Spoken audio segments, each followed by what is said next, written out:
New York and on the new Hot 97 app. Ebro in the morning on Hot 97. It's Ebro in the morning. It's Rosenberg. It's the beautiful Laura Stiles. And we have Michael Rubin, you know what I mean, co-owner of the Sixers, also one of the founders. You founded Fanatics, didn't you? Wasn't that your original? I did, yes. That's my day job. And Fanatics owns which retail sites and locations? Fanatics, the largest retail licensed sports in the world. We operate the NFL shop, NBA store, Major League Baseball store, NHL store, 300 individual team sites. So we sell a lot of licensed sports online when there are sports. A little bit less right now without sports. So I was going to ask, has people buying merch slowed down dramatically like every other retail?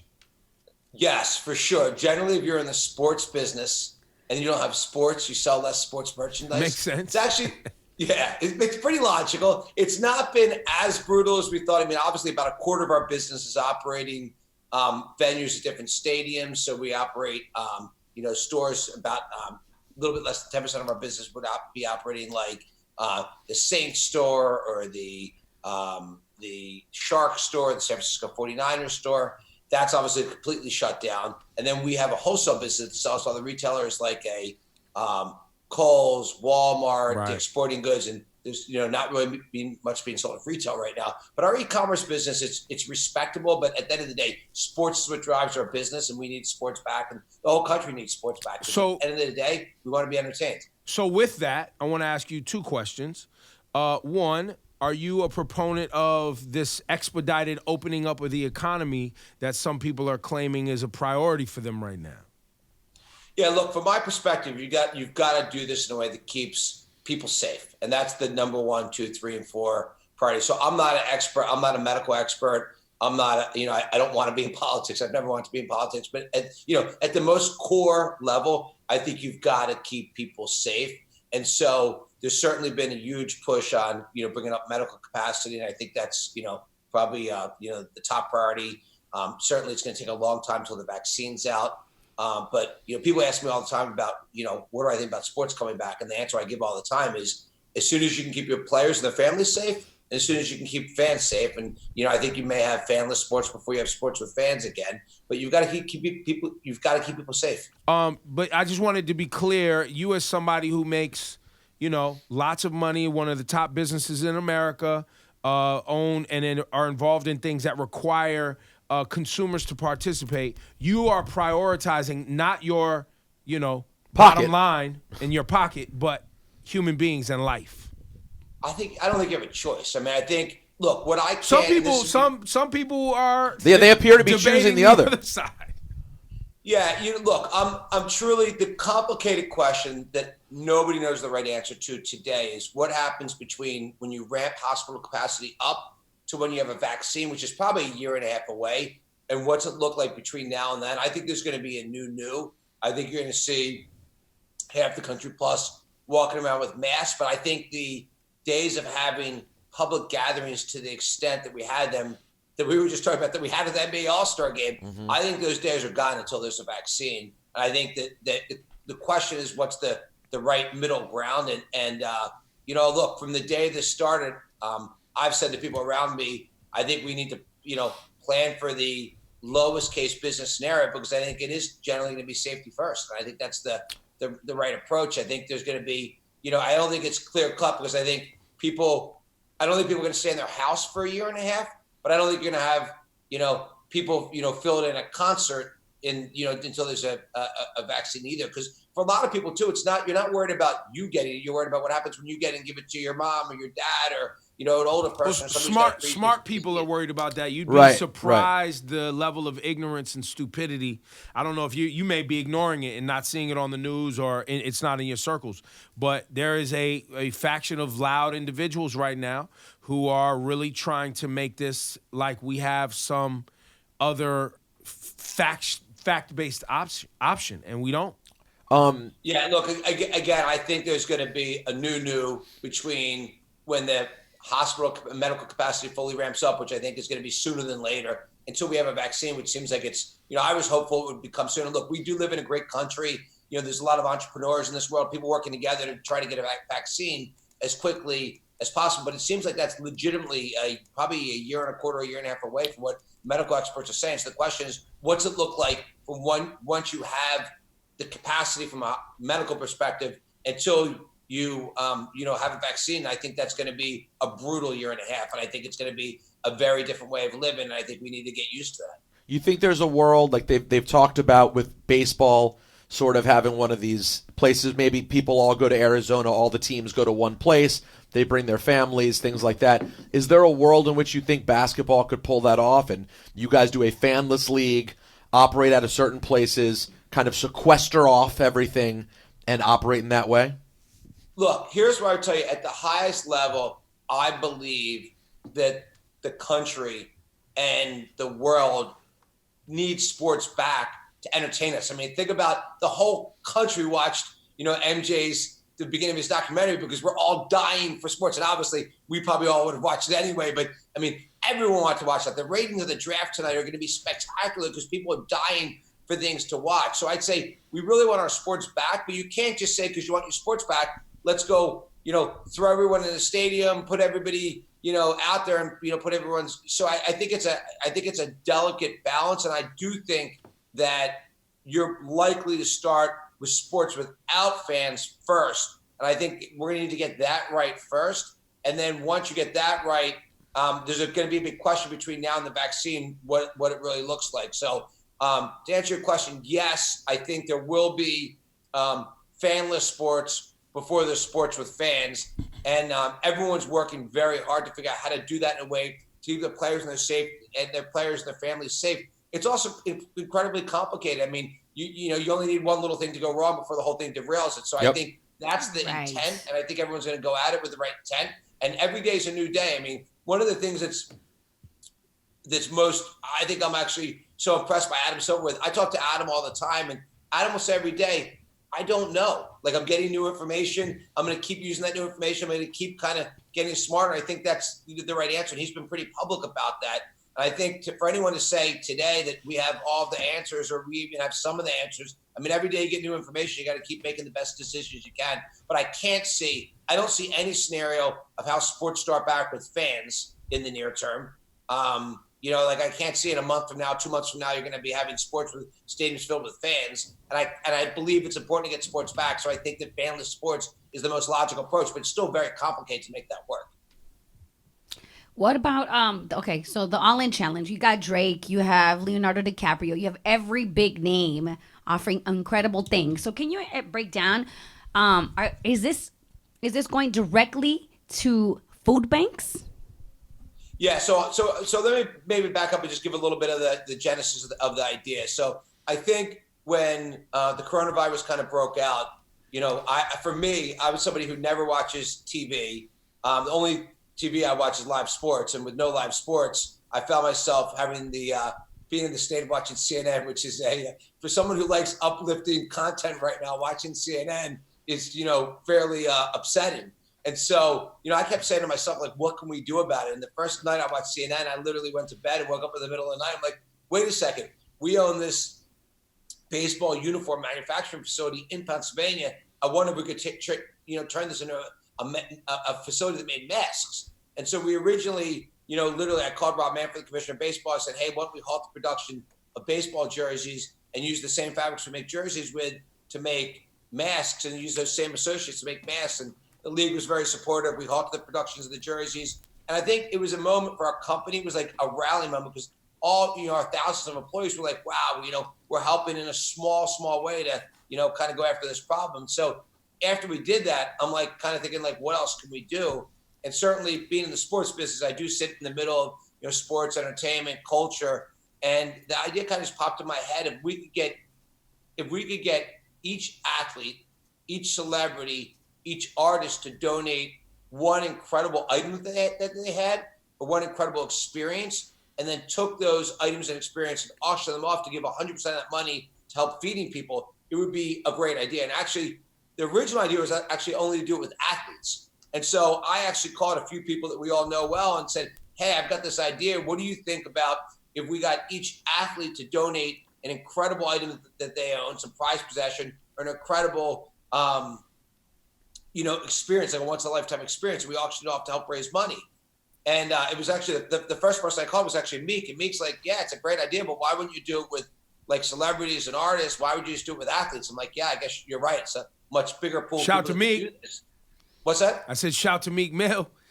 Yeah. And by the way, Meek was like, I called him. I was just calling to get his opinion. I was like, hey, what do you think about this? Like, and he was like, it's a great idea, but you should do it with everybody. Just don't do it with athletes. I'm like, great. I'm like, okay, so how you going all in? He's like, I'm gonna donate my Rolls Royce Phantom. I'm like, you sure? He's like, Michael. He's like, I don't even feel right owning it right now. Like, he's like, I want to help feed people with it. I'll feel much better about myself if I do that. So that was my first phone call. My second phone call was literally to Kevin Hart, and I'm like, hey, I just talked to Meek. I've got this idea. What do you think about this? I'm like, can you be somebody's trainer for a day? He's like, trainer? He's like, I want to make someone a movie star. That's how we're going to raise some money here.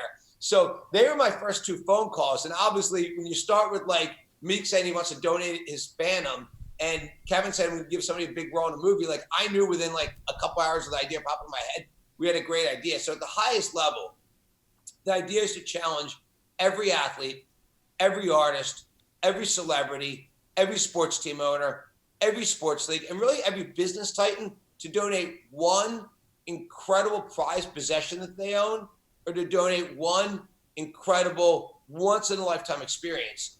And then the original idea was to just auction those items off. But then another friend of mine, Alan Tish, who's like a brother to me, I called Alan on the same day. And he's like, but if you just do that, then only rich people are going to be able to participate. You got to do something where you can have everyone participate. Right, That's when we came up with the idea of having both items that we auction and sweepstakes where people could donate, whatever amount they can afford, whether it's $10, $25, to be able to donate for a chance to win these sweepstakes. So today, we've only been at it. This is, I think, our 9th day. Over 200 people have gone all in. By the way, just a small percentage of the people that are going to go all in. Like, it kind of feels like we have so many people because you mentioned Drake or Meek or Leonardo DiCaprio or Justin Bieber. But I think right now maybe 10 or 20% of the people that are going to go all in have done it so far. And there's still another 80 or 90% of people to do it. But there's so many incredible things. Like literally for a donation as small as $10 or $25, you can have a chance to be in Kevin Hart's next movie. Okay? Leonardo DiCaprio, Robert De Niro, for a donation of $10 or $25, you can have a chance to be in their next movie. To have Justin fly to your house and sing, one of his most famous songs to you one-on-one, that's, for a $10 or $25 donation. Justin Timberlake playing golf with Bill Murray, a $10 or $25 donation. And to answer your question, 100% of the money that's raised goes to 4 different incredible charities all around feeding people. And for us, the way we thought about it was the big pharmacy companies, they're going to figure out the vaccine. There's nothing we can do. That's all the big pharma companies are working on that. And so many people are working tirelessly on how do you get the medical professionals, all the different PPE that they need. So we kind of felt like, food insecurity was a giant issue that the coronavirus was making it such a bigger issue because there's, whether it's the kid who used to go to school and count on that meal at lunch he's not getting, whether it's, an elderly person who needs that food delivered, or whether it's the tens of millions of people that have become unemployed from this, food is such a big issue. We felt like if we just rallied everyone against that, that we can make a big difference. And we've come up with a bold goal. I don't know whether we're hit it or not, but we want to raise $100 million to be the biggest digital fundraiser ever. We're in it 8 days. I think we've raised almost close to $17 million. That's good. 50,000 people have done this already. And I've never worked harder in my life, but I've never had more fun. Well, Michael Rubin, we don't make movies here, so I can't make you a movie star. But you have things that you can do, and we need you guys. Well, that's what I was gonna say. We're gonna. Well, I got some Summer Jam tickets. I don't know when Summer Jam's actually gonna happen, but damn it, Summer Jam tickets. We might have to get someone on the stage at Summer Jam. VIP access or something. By the way, I bet you a great all-in for you guys to have someone come and join your show for the morning, be part of your show. I think someone would. I think one of you guys want to do that? Fans, I think they'd love. Yeah, to we do can that. have somebody come and co-host. I love that. Yeah. Can I kick them out when they're trash? As long as they No, get up. That's not how it works. $10 or $25 for the chance to be the morning host with you guys. And Yeah. There we go. Together, you're a big We should happy do that. family. You got to make them great if they're not great. Hopefully, That's right. Hopefully Pick Damn them it, up. Michael, you're so positive all the time. You guys up, you're gonna lift them up. Damn it, Let's Michael. do it. Damn Let's it. do it. No, absolutely. It's all good. Let's do it. We're going all in. We with the all in challenge for sure. I love that. Well, Let's do that. A big part of this for us, the way we get the message out. I mean, again, the idea only popped in my head 3 weeks ago. We launched it 2 weeks ago, Tuesday. So I guess I don't even know what day. What day is today? Wednesday? Thursday. Thursday. It doesn't matter. It's the day after yesterday and the day before tomorrow. We don't know names I've anymore. completely lost track of the days. So we feel like we've had a heck of a start, but we're just getting going. I mean, the phone calls we're getting every day from people who want to go all in. I mean, today we're going to have some incredible people that are going all in. So it's exciting. The biggest thing I've seen, which is actually, I think you guys will be thrilled to hear, each time I call somebody, what they kind of say to me is like, I've done so much already, and what else could I do? Like, how can I help? Like, you guys mentioned Drake. Drake was like, this is amazing. Like, I love this. And, for him to put people on his plane and bring them to party with him for the weekend, and for me to donate his fandom, by the way, so many people in the music community have done incredible things too. I mean, I think there's been no better community at making a difference here than the music community. I mean, think about Justin Bieber. Like, I've never met the guy in my life, and he literally says, I'm going to fly to someone's house to go sing them a song one-on-one to help raise money for this. I mean, that's spectacular. That's awesome. I mean, I've seen people really step up in a big way, and these are big commitments. For someone to say, hey, I've already got a grueling schedule. I'm going to go fly to take a day to go to someone's house to sing a song one-on-one to help raise money for this is truly special. Well, listen, I know it's a big deal for Justin Bieber, but for me to allow somebody in this room with me that I don't know, I got to tell you, that's a big deal for me, Michael. It's a big deal. Well, good. Listen, and I expect you guys to be one of our best all-in challenges. We need you guys promoting this on the air. We need you guys no problem. No donate problem. whatever amount they can afford day in and day out, because we got to raise at least $100 million for people that are in need of food. Michael, what else? What are some of the cool things? I heard Eli was going to give one of his cars he got for MVP. What are some of the ones that really tickled you? Well, that was a great story, because I got to tell you something. So one of the things that it was funny when I was starting this, I said to my daughter during the entire process, there were, from the time I came with the idea till the time we launched, there were like maybe it was 14 days, and there were like 4 or 5 great days and like 9 or 10 days where I said, what am I doing? Like, this is too hard. Like, it's like, and I wanted, to be honest, there were a few times I wanted to give up. And it's actually, I said to my daughter, I said, this is going to be a good lesson for you. You're going to see, like, because just some people were spectacular and great, and other people were not spectacular and great. And I said to my daughter, you're going to see, like, we're going to, like, the will to make this happen. And then you're going to see this catch on, and like, everyone's going to be into it. Now, all of our friends are into it. It's like, so many things that her friends want to win are into it. But for me, you asked about the car. That was a great story. Like, I've never met Eli Manning in my life. I know Peyton, decently well. Peyton called and said, look, I'm going to do something really incredible. I'm going to, fly to where someone lives. I'm going to play 18 holes of golf with them. And then I'm going to take them to dinner with all their friends. And so I was thrilled with Peyton, and then I get a text. Like, I was having a really bad moment. I was so frustrated with a couple people who I thought we kind of had them all in already. And, we were chasing them for their videos. I get this text message from Eli Manning.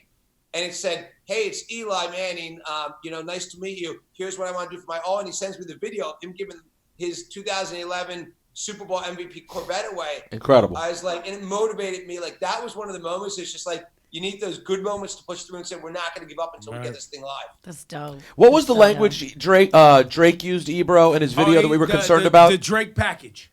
Yeah, when he says he's going to give people the OVO package. Yeah, you ever worried about what that means, Michael? Yo, because we've heard Drake about Drake and his package. Listen, I could tell you, Drake was one of the first guys I called. He told me he was all in. I'm sure. He came up with the idea. He said, let me think about what I'm going to do. When I heard he was putting people on his plane, I actually woke up to the video. He actually left me a voice message, basically telling me I was old and losing it, because at 3:30 when he called me, I didn't pick up the phone. But then I saw his video right away. So he put together something. I think it's been, by the way, Drake's has been, I think, one of the top few experiences that people want to donate to win. Of course they want to win that OVO package. What is some of the greatest Leonardo musicians, DiCaprio? women all the time got that package. Think about what we have. I mean, being Leonardo DiCaprio and Robert De Niro's movie, being Kevin Hart's movie, get on Drake's plane to go party with him for the weekend, have Justin come to your house and sing a song to you one-on-one, play golf with Justin Timberlake and Bill Murray, 18 holes at Pebble Beach. I mean, like, there's something That's for crazy. everybody. That's crazy. The cool thing about this. Wild. Yo, man, Michael Rubin, you continue to do amazing work. How much, you talked about not watching television and how, and we've had you on the program before, even, when you had the realization about our broken prison system, and you and Meek becoming close and you really understanding how broken some things actually are in our nation, right? How much has this COVID-19 experience, like you said, you're watching CNN now. That's not your normal choice for content, but you've been, and we all have. I was watching CNN for like a couple of days. I got myself into it. I've now removed myself from it because it's too disappointing for me to watch the news. So, but on that, how disappointed are you as somebody who thought we had our shit together as a nation much better? Yeah, I mean, obviously, this seems like if anyone would have said, and by the way, I understand that Bill Gates actually predicted this, although I haven't gone back to watch his predictions to see whether by the time it got to me, it's really what happened. But from my perspective, you don't believe anything like this is possible. Like if we would have, said at the NBA All-Star game, do you think something like this is possible? You would have said it's impossible. This cannot happen. So I think it's certainly I think it's certainly, we have not done the job that we need to do to allow ourselves to be in this position. I think what you need to do is take the negative and turn it into a positive. So from my perspective, the biggest thing I want to make sure that happens from this is that as a country and as a world, we make sure we take every step to make sure we're so prepared to one, try to eliminate any risk that this could happen in the future, and two, prepare for how you can better deal with it when it does happen in the future. Because as I understand it, this is the first time I've ever really lived through something like this. I mean, I know there's been other things that, have either been lesser impact or, certainly the Spanish flu, none of us were alive for in whatever it was, 1918.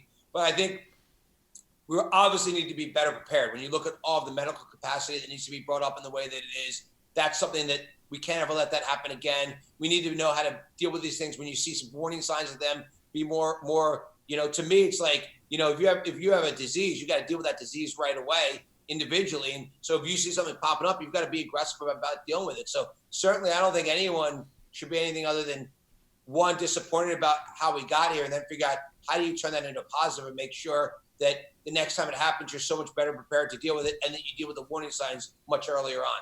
Yeah, I mean, we had a president prior to the one we have right now that had an office for this, and the current president that we have right now got rid of said employees in that office that specialize in this. So there were systems that were supposed to be leading us into this. This was covered in 2015 when we did the Ebola situation, right? Ebola was a situation that was thwarted. Obviously, it's not as contagious in the same way as what we're dealing with right now. But this comes down to leadership also, whether that's at the local city level, state level, or federal level, right? And I think it's an awakening for all of us. No matter where you are as far as your party lines, this is an awakening. This is a giant awakening. I think, look, I could tell you as someone who's kind of in different parts of the world, from sports to business to just, kind of life. I mean, I would have never believed, I'm the least, I don't worry about stuff. I'm just I'm happy every day. I feel like I'm fortunate. I'm lucky. I always want to try to do the right thing. I would not have believed something like this was possible. And now, you cannot be anything other than incredibly scarred at a best case scenario from what's happened here. And, this is affecting so many people. I mean, this is, the heart. I mean, this is literally a disease. It's literally, it's so bad for the world because, one, the people that are dying, people getting sick, losing loved ones, but also the financial repercussions of the tens of millions of people that are unemployed, which also creates a whole nother stress. I mean, and you guys, I'm sure you guys have friends that had jobs that are now out of jobs. And so this is absolutely brutal. So I think we need to, the only thing you can do when you don't get something right is acknowledge it, learn from it, and then figure out how to get it right in the future. And for me, I screw things up all the time. And when I screw things up, I'm like, I just get in front and say, hey, I screwed this up. Once I say I screwed it up, okay, I acknowledge it, I learn from it, and say, how are you going to make sure it doesn't happen in the future? I think as a world, that's what we need to do here and say, how did we ever let this happen? Let's learn from it, what went wrong. And then how do we make sure we, do everything we can to make sure that you can't have that happen again? Because there's certainly, if you look back, it's easy to be a Monday morning quarterback, but there's a lot we could have done to be better positioned for this. Michael Rubin, thank you for your time. Laura Rosenberg, before we let Mike run, anything else here? Appreciate you, man. Excited. You're playing an important role. Hey, I always have fun being with you guys, and I appreciate you guys. And You guys are uplifting, and at least I'm happy to be with you guys. Talking about CNN, I'm happy to be with you guys and smiling and laughing a little bit. And we appreciate you guys being behind the All In Challenge. Hey, man, continue to do great work out here, man. We appreciate you. We see you, and No more TikTok dances with your daughter, man. Let her live on her own. Man, come on, I man. agree with that, but I do look forward to seeing each and every one of you. I look forward to seeing each of the three of you and giving you guys big hugs as soon as we can be over the social distancing. There it is, man. Cheers, Michael bud. Rubin. Thank you, man. Thanks, All Michael. right, thanks, guys. Take Later, care. man.